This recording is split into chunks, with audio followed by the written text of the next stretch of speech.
Estados Unidos levantó, Teresita, buenos días, nuestra analista internacional. Juan Camilo. Sanciones al Banco Central de Venezuela y a otras 3 entidades bancarias precisamente de ese país. Autoriza a Washington transacciones y servicios financieros en el Banco Central, así como Banco de Venezuela, Banco Digital de los Trabajadores y Banco del Tesoro. Son las últimas noticias sobre OFAC. Esto se utilizan algunas licencias y Teresita, para ello, pues hemos decidido contactar para que nos explique un poco de estas decisiones a John Smith, que es exdirector de la OFAC. Teresita, salude a nuestro invitado en la mañana de hoy. Director Smith, thank you so much for being with Caracol Noticias today. And again, thank you for your time. Thank you. Teresita, arranquemos preguntándole qué son las licencias 56 y 57. ¿En qué consisten estas licencias que fueron las que le aplicaron a los bancos en Venezuela?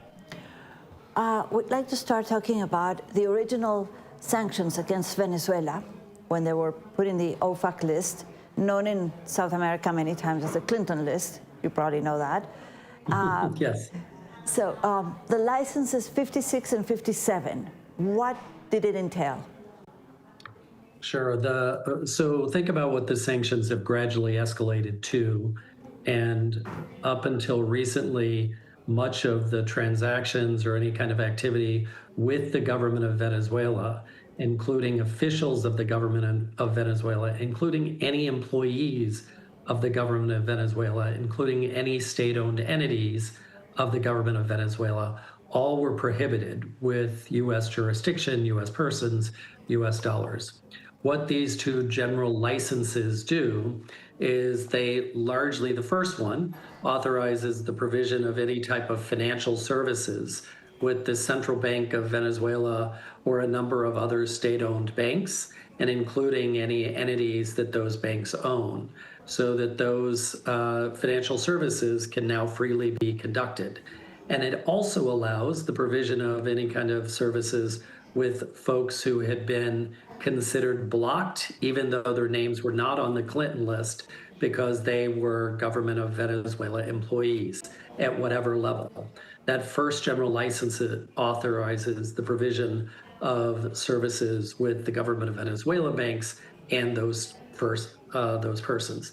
The second license authorizes what are called contingent contracts with the government of Venezuela, meaning that now U.S. persons can negotiate contracts and reach agreements with the government of Venezuela to provide goods or services. The only catch with that license is that you can negotiate the contract, but you have to send the actual completed contract back to OFAC for approval before it can take effect.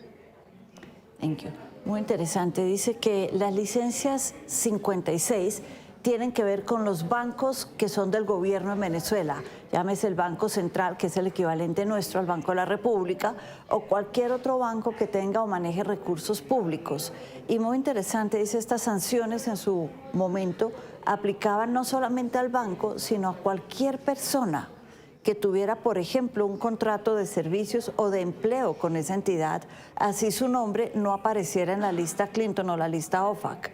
Es decir, cualquier persona que trabajara o tuviera negocios con esos bancos estaba también comprometida y sancionada. Todo eso ya se levantó, es decir, a las personas que estaban explícitamente nombradas, a los que no aparecían en la lista pero trabajaban con los bancos, y a estos bancos ya se les quitaron las sanciones.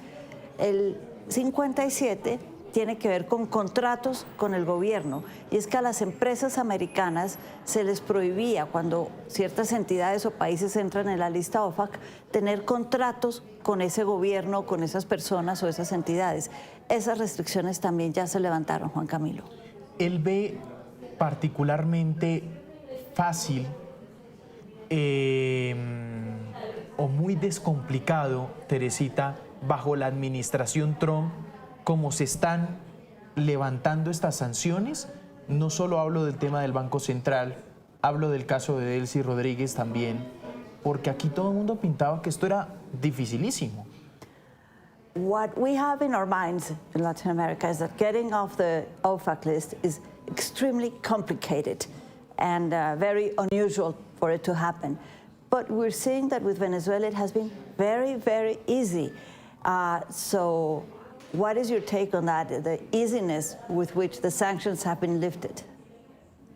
I think it demonstrates that the Trump administration believes that with the removal of former President Maduro, that the administration can rely on Venezuela as a greater partner, and that Venezuela understands that if certain conditions aren't met, if democracy movements are quashed, then it can be moved back. This is a demonstration of faith by the Trump administration that is not usual to see. This is an unusual situation, but it demonstrates that President Trump believes that he has accomplished many of his goals with Venezuela with the removal of former President Maduro. And I have one question regarding what you just said, and that's the sanctions. Yes, there are economic sanctions. They target banks, they target financial movements across borders. But one of the main reasons they were applied to Venezuela as a whole was precisely the undermining of democratic movements, the undermining of democracy. So we can tell, we can infer from this that you believe, or the US believes, that democracy is on its way back in Venezuela? I'm going to make two comments about that. I think the longstanding US position had been we won't roll back sanctions until we see improvements in democratic institutions.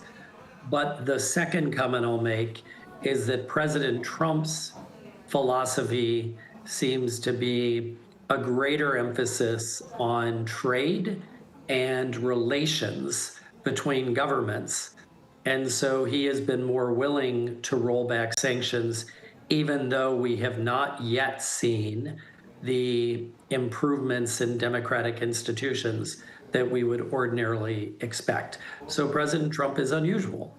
His philosophy is unusual for the US approach, and it demonstrates a show of faith that with the removal of Maduro, we will see continued improvements in democratic institutions. That remains to be seen. Thank you. Dice que sí, que está de acuerdo contigo que esto es algo muy inusual que pase y que se retiren con tanta facilidad las sanciones.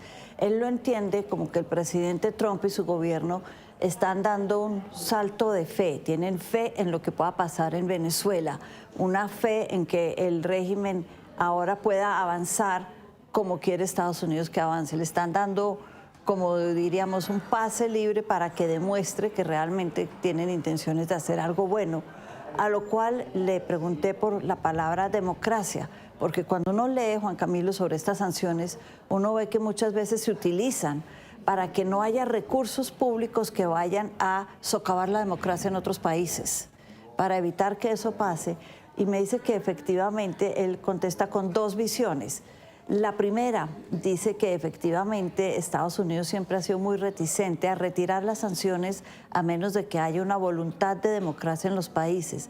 Pero la segunda es que el presidente Trump es un presidente, como lo hemos dicho, Juan Camilo, muchas veces transaccional, que privilegia lo que es el comercio, la relación comercial y lo que puede ganar Estados Unidos frente a otros temas. Ahora, que se esperaría que detrás de esto sí haya un movimiento democrático. Teresita, podemos preguntarle qué tanto este tipo de medidas y que Estados Unidos inclusive busque la reincorporación de Venezuela al Fondo Monetario Internacional puede contribuir a normalizar la economía en Venezuela, o más bien que la economía de Venezuela se vea normal.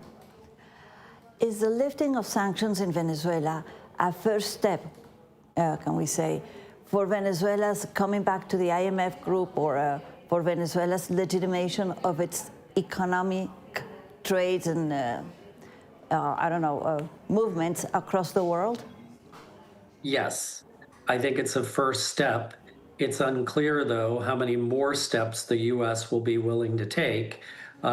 with respect to the overall economy, with respect to dealings with the government of Venezuela, with respect to institutions like the World Bank and IMF, until we see more reforms with democratic institutions. But this has definitely been a first step. This series of actions the U.S. has taken in recent months could be considered a series of first steps, and we'll be watching to see how Venezuela responds and if we get corresponding improvements in democratic institutions that lead the Trump administration to do more.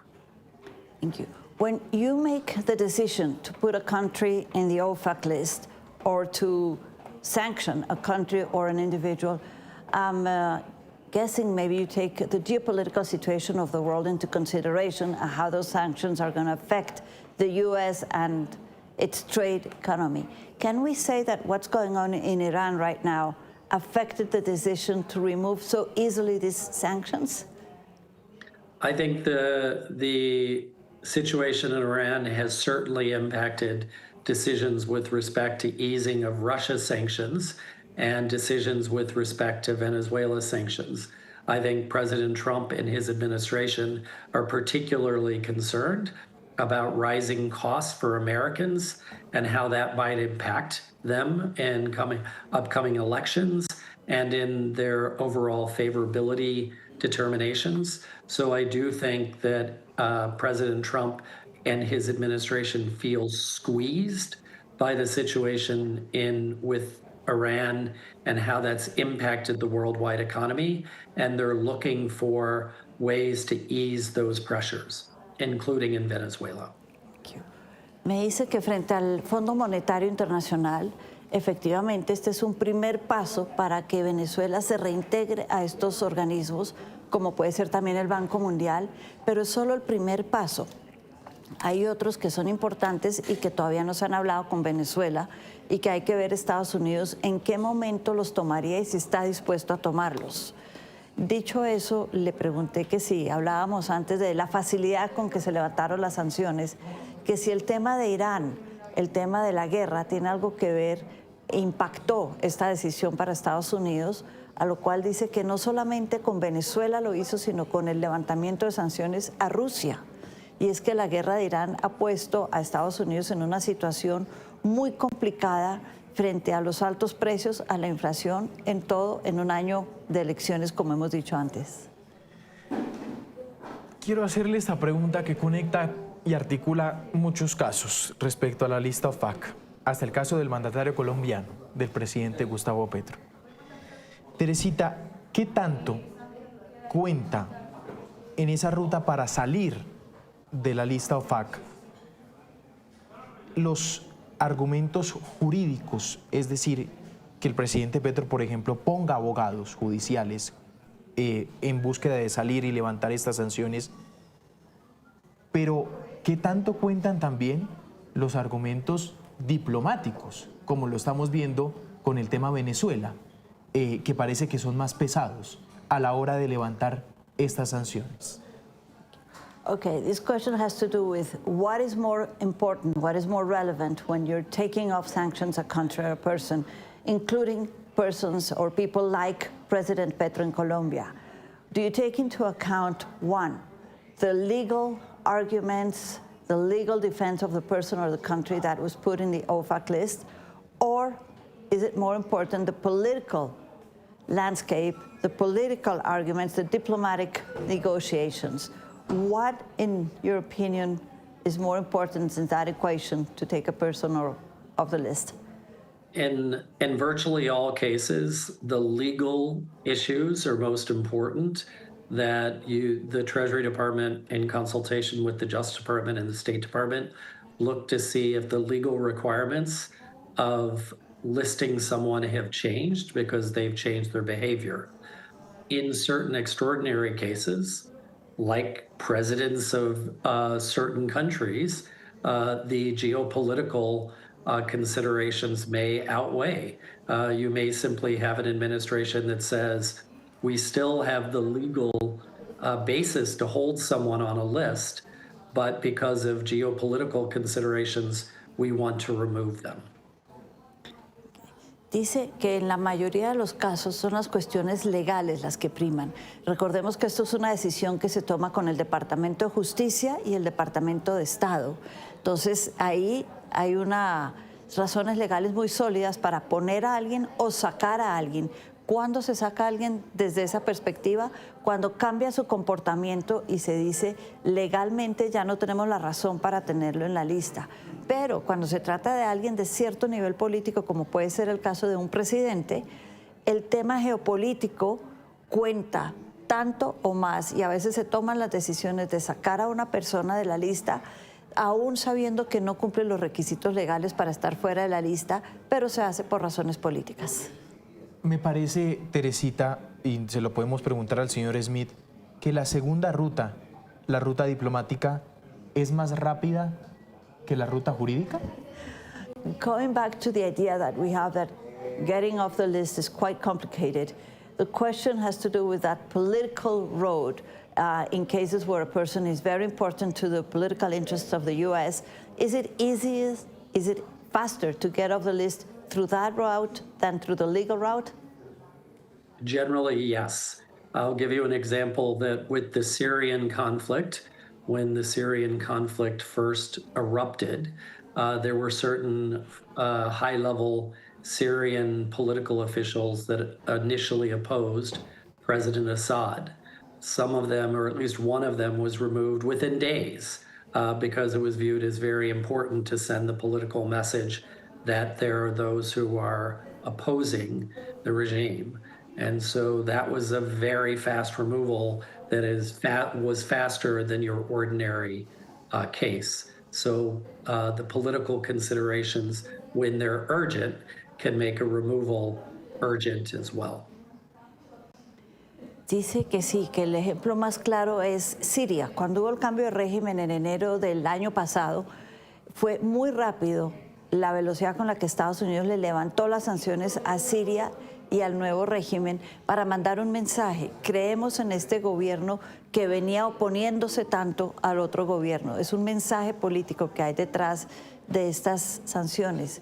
Entonces, le voy a preguntar, if there's a political message behind the sanctions, what would be, in your opinion, the main reason for sanctions today? We have drug trafficking, we have the war.